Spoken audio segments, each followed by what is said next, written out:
जय हिंद गाइस, एक बार फिर से आप सभी का स्वागत है आपकी अपनी फैमिली 24/7 सीए जोन में।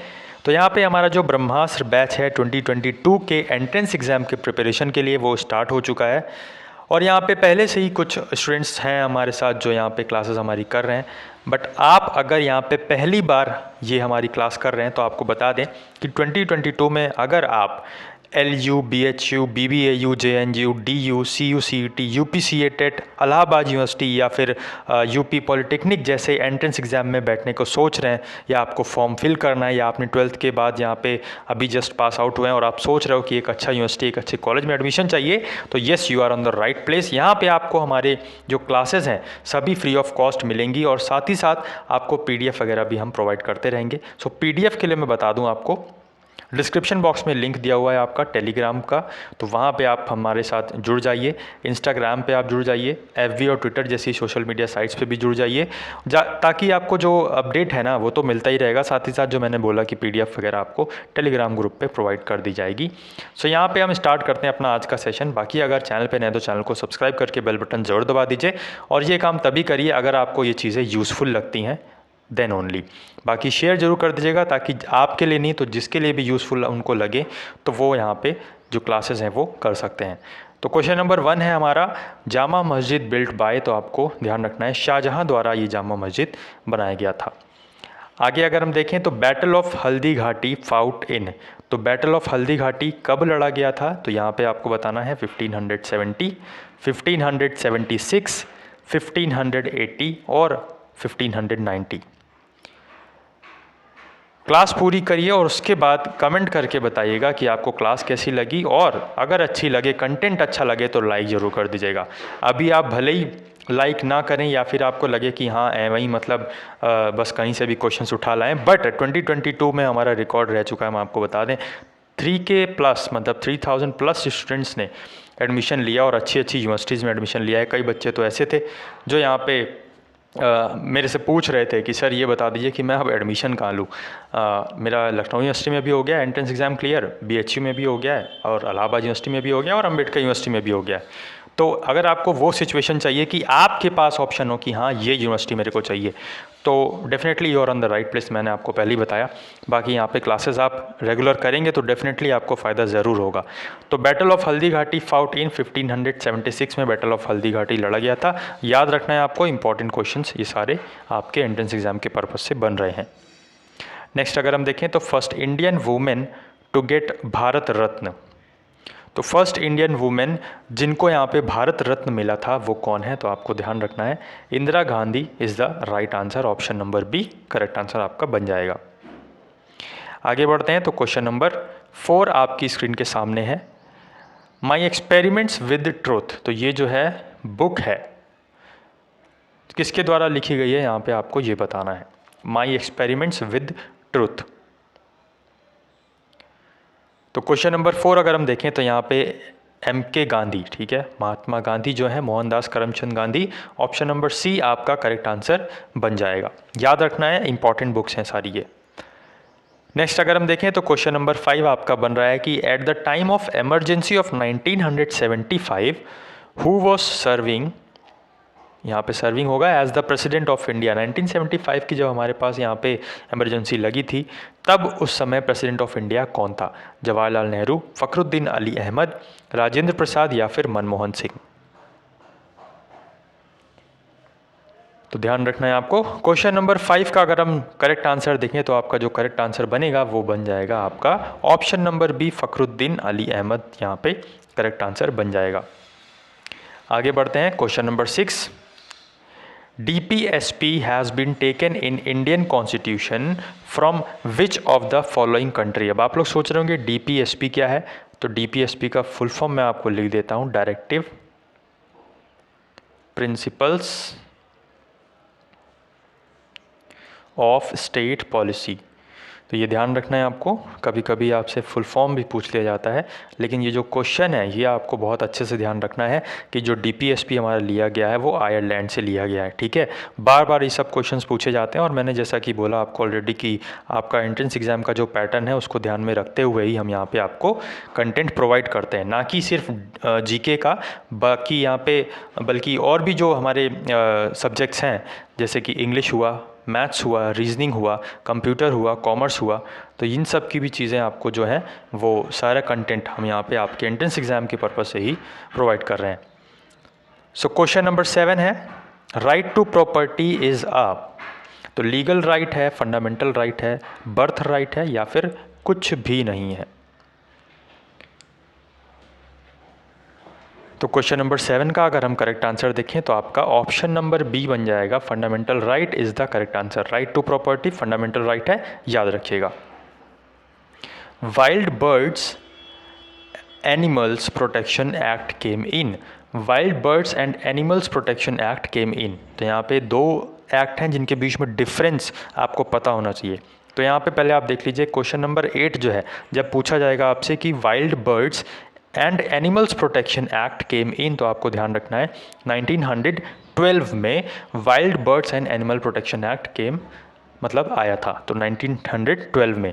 नेक्स्ट यहाँ पे जो क्वेश्चन बनता है वो है वाइल्ड लाइफ प्रोटेक्शन एक्ट, ठीक है। तो ये दोनों चीज़ डिफरेंस हैं, डिफरेंट है। क्वेश्चन नंबर 9 आप देख रहे हो कि wild life protection act, and question number 8 आपने देखा it is wild birds and animals protection act. तो वो ये जो है क्वेश्चन नंबर 8 ये हमारा क्या है 1912, लेकिन यहाँ पे अगर आप देखें क्वेश्चन नंबर 9 का तो 1972 आपका करेक्ट आंसर बन जाएगा, ठीक है। तो ये चीज़ आपको याद रखनी है, इंपॉर्टेंट है, और जो कन्फ्यूजन है वो अब नहीं होना चाहिए। तो वाइल्ड लाइफ प्रोटेक्शन एक्ट 1972, और अगर हम पीछे देखें तो आपका जो wild birds animals protection act, तो इसका आपका 1912 हो जाएगा। आगे बढ़ते हैं। आई होप सो चीज़ें आपको क्लियर हो रही होंगी और चीज़ें आपको पता भी चल रही होंगी। तो अगर अच्छा लग रहा है तो एक बार लाइक ज़रूर कर दीजिए, और क्लास ख़त्म होने के बाद कमेंट करके भी ज़रूर बताइएगा कि आपको सेशन कैसा लगा। क्वेश्चन नंबर 10 है यहाँ पे हमारा, विक्रम साराभाई स्पेस सेंटर, ठीक है। VSSC का यहाँ पे फुल फॉर्म अगर हम देखें तो विक्रम साराभाई, ठीक है, साराभाई स्पेस सेंटर, तो ये आपको ध्यान रखना है VSSC। ये जो है आपका कहाँ पे है, तिरुवनंतपुरम, केरला, आंध्र प्रदेश या फिर दिल्ली। तो अगर हम इसका करेक्ट आंसर देखें तो आपको ध्यान रखना है यहाँ पे कि जो आपका VSSC है, जिसको हम विक्रम साराभाई स्पेस सेंटर बोल रहे हैं, ये आपका तिरुवनंतपुरम में पड़ता है। Option number A is the correct answer. Next यहाँ पे देखें तो ब्राउन कोल, जो ब्राउन कोल है वो हम किसे बोलते हैं। आपको पता होगा कि बहुत सारे कोल के टाइप्स होते हैं, किसमें कुछ मतलब अच्छी किस्म का होता है, कुछ ख़राब किस्म का होता है, जिसमें कुछ अच्छा जो है कोल आपका पाया जाता है। तो जो ब्राउन कोल है वो हम किसे बोलते हैं, यहाँ पे आपको ये बताना है। तो ध्यान रखना है आपको, जो ब्राउन कोल है ना वो लिग्नाइट को बोलते हैं, ठीक है, लिग्नाइट को। आगे चलते हैं। तो क्वेश्चन नंबर 12 आपसे पूछ रहा है कि पर्ल सिटी हम किसे बोलते हैं, मध्य प्रदेश को, हैदराबाद को, उत्तर प्रदेश को, या सभी को। क्वेश्चन नंबर 12, पर्ल सिटी किसे बोलते हैं। तो अगर हम करेक्ट आंसर यहाँ पे आपका देखें तो पर्ल सिटी जो है वो आपका हैदराबाद को बोलते हैं। आगे बढ़ते हैं। क्वेश्चन नंबर 13 है, आपसे पूछ रहा है कि planet which is as big as earth, मतलब ऐसा प्लैनेट कौन सा है जो यहाँ पे अर्थ की तरह ही सेम है साइज़ में भी। तो यहाँ पे आपको बताना है कि कौन सा यहाँ पे प्लैनेट अर्थ की तरह सेम है। तो ध्यान रखना है आपको, वीनस जो है आपका करेक्ट आंसर बन जाएगा यहाँ पे क्वेश्चन नंबर 13 के लिए। आगे बढ़ते हैं। Question number 14, Akal Takht built by, तो अकाल तख्त जो है वो किसके द्वारा बनाया गया था, गुरु नानक जी, गुरु तेग बहादुर, गुरु अंगद या फिर गुरु हरगोविंद। तो याद रखना है आपको, ऑप्शन नंबर डी यहाँ पे करेक्ट आंसर हो जाएगा। गुरु हरगोबिंद जो है वो अकाल तख्त से रिलेटेड हैं। याद रखना है आपको, ये गुरु के भी जो क्वेश्चन है यहाँ पे तो सिख कम्युनिटी से तो बनते हैं यहाँ पे, ठीक है। बाकी चीज़ें आपको और भी यहाँ पे बताते रहेंगे। कमेंट बॉक्स में कमेंट करके आप लोग बताइएगा कि टोटल कितने गुरुज़ हैं सिख कम्युनिटी में अभी तक। तो यहाँ पे क्वेश्चन नंबर 15 आपसे पूछ रहा है कि चेयरमैन ऑफ प्लानिंग कमीशन कौन होते हैं, प्रेसिडेंट, फाइनेंस मिनिस्टर, पीएम या फिर होम मिनिस्टर। और अगर आपको किसी भी तरह का डाउट है, कुछ भी दिक्कत आ रही है या क्लासेस में कुछ अगर इश्यूज़ आ रहे हैं या फिर आपको कुछ परेशानी हो रही है कहीं भी, ठीक है, तो कमेंट करके ज़रूर बताइएगा, ताकि हमको जैसे ही पता चलेगा वो चीज़ें तो हम आपको उसके लिए भी सॉल्यूशन प्रोवाइड कर देंगे, ठीक है। तो क्वेश्चन नंबर 15 अगर हम देखें तो यहाँ पे जो प्लानिंग कमीशन के जो चेयरपर्सन होते हैं ना, वो आपको ध्यान रखना है कौन होते हैं, पीएम, ठीक है। प्राइम मिनिस्टर जो है वो हेड करते हैं प्लानिंग कमीशन को। लेकिन अब जो है आपका प्लानिंग कमीशन बदल चुका है, तो अब यहाँ पे प्लानिंग कमीशन की जगह क्या है, कौन सा ऐसा ऑर्गेनाइजेशन है, कौन सी ऐसी कमिटी है प्रेजेंट में, ये आप लोगों को कमेंट करके बताना है। और जो कमेंट करके बताएगा नेक्स्ट सेशन में हम उसका नाम ज़रूर लेंगे। तो यहाँ पे अगर हम देखें क्वेश्चन नंबर 16 आपसे पूछ रहा है success of democracy depends upon right to personal liberty, right to equality, right to expression या फिर राइट टू प्रॉपर्टी। तो डेमोक्रेसी की जो सक्सेस है वो किस पे डिपेंड करती है, ऑफ कोर्स जो हमारा यहाँ पे पर्सनल लिबर्टी जो है ना, पर्सनल लिबर्टी पे डेमोक्रेसी डिपेंड करती है। तो ये आपको ध्यान रखना है। Option number A correct answer आपका बन जाएगा फॉर क्वेश्चन नंबर 16। आगे बढ़ते हैं।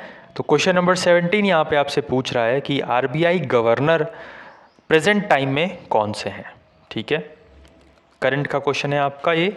तो आरबीआई का जो गवर्नर है वो कौन है अभी प्रेजेंट में, टीवी नरेंद्रन, एमजे कपूर, शेखर कपूर या फिर शक्तिकांत दास। तो आई होप सो कि आपको आंसर समझ में आ गया होगा। शक्तिकांत दास यहाँ पे आरबीआई गवर्नर हैं प्रेजेंट में। आगे बढ़ते हैं। तो यहाँ पे क्वेश्चन नंबर 18 आपसे पूछ रहा है कि सीजेआई का जो आर्टिकल है इंडियन कॉन्स्टिट्यूशन में, वो आपको कौन से आर्टिकल में सीजेआई का वर्णन मिलता है। तो ध्यान रखना है आपको, सीजेआई का फुल फॉर्म मैं आपको बता देता हूँ, चीफ जस्टिस ऑफ इंडिया, ठीक है, chief justice of India.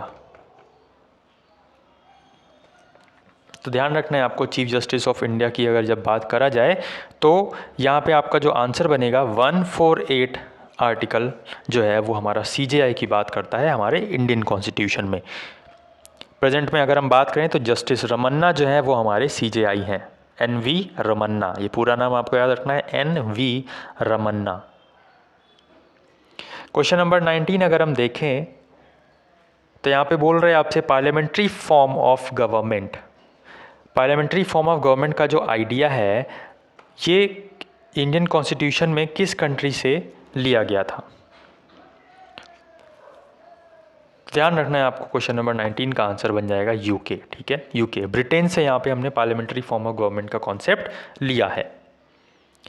Question number 20 यहाँ पे अगर हम देखें तो which of the following has affected maximum to the Indian constitution, इनमें से किसने जो है आपका मैक्सिमम इफेक्ट किया है इंडियन कॉन्स्टिट्यूशन को। तो आपको ध्यान रखना है बहुत सारे गवर्नमेंट ऑफ इंडिया के एक्ट हैं, लेकिन यहाँ पे जो करेक्ट आंसर बनेगा वो आपका बन जाएगा गवर्नमेंट ऑफ इंडिया एक्ट 1935। तो ध्यान रखना है आपको कि गवर्नमेंट ऑफ इंडिया 1935 जो है वो उसका जो प्रभाव है इंडियन कॉन्स्टिट्यूशन पे, भारतीय संविधान पे, वो बहुत ज़्यादा है। सो दैट्स इट गाइस, आज की वीडियो में बस इतना ही, आज की क्लास में बस इतना ही। क्लास कैसी लगी कमेंट करके ज़रूर बताइएगा। बाकी कुछ भी डाउट है, कुछ भी क्वेरी है, कुछ भी परेशानी आ रही है किसी भी सब्जेक्ट में, आपको किसी भी सब्जेक्ट का जो टॉपिक है वो उसको प्रिपेयर करने में परेशानी आ रही है, या आपको कुछ भी अगर डाउट वगैरह है तो आप हमें कमेंट बॉक्स में कमेंट करके बता सकते हैं। और जैसा कि मैंने आपको बताया कि हमारी सोशल मीडिया हैंडलिंग्स का लिंक आपको डिस्क्रिप्शन बॉक्स में मिल जाएगा, सो वहाँ पर भी आप ज्वाइन कर सकते हैं और वहाँ पर भी हमें डायरेक्ट कॉन्टैक्ट कर सकते हो। बाकी अगर सेशन पसंद आया हो तो मेक श्योर कि आप इसे लाइक ज़रूर कर दें, और चैनल पर नहीं तो चैनल को सब्सक्राइब करके बेल बटन ज़रूर दबा दें, जिससे आने वाले दिनों में आपको क्लासेस तो मिलती रहेंगी, पीडीएफ भी मिलती रहेगी, साथ ही साथ जो आपका अपडेट्स आएंगे डिफरेंट डिफरेंट कॉलेजेस के, यूनिवर्सिटीज़ के एप्लीकेशन फॉर्म्स आएंगे, कैसे भरना है, कब भरना है, क्या भरना है, डेट क्या है, फ़ीस क्या है, एंट्रेंस एग्ज़ाम पैटर्न क्या है, क्या सब्जेक्ट्स पूछे जाएंगे, किस बेसिस पे आपका एडमिशन होगा, मेरिट कहाँ पे होगी, किस बेसिस में आपका यहाँ पे जो एग्ज़ाम है वो लिया जाएगा, ऑनलाइन ऑफलाइन या नेगेटिव मार्किंग होगी या नहीं होगी, वो सब चीज़ें हम आपको टाइम टू टाइम अपडेट देते रहेंगे। सो ये अपडेट अगर आपको चाहिए तो बस ये 24/7 सी जोन आपके लिए ही है। तो मेक श्योर आप इसे सब्सक्राइब करके बेल बटन ज़रूर दबा दें। बाकी आज की क्लास में बस इतना ही, मिलते हैं नेक्स्ट क्लास में कुछ नए क्वेश्चंस और कुछ अपडेटेड क्वेश्चंस के साथ। तब तक के लिए अपना ख्याल रखिए, अपने घर वालों का ख्याल रखिए और अपनी तैयारी भी करते रहिए। जिन बच्चों का बोर्ड एग्ज़ाम है उन सभी को ऑल द बेस्ट अभी से ही, और आप भी यहाँ पे अपनी बोर्ड एग्ज़ाम्स की प्रिपरेशन भी ज़रूर करिए ध्यान रख के। जय हिंद, जय भारत।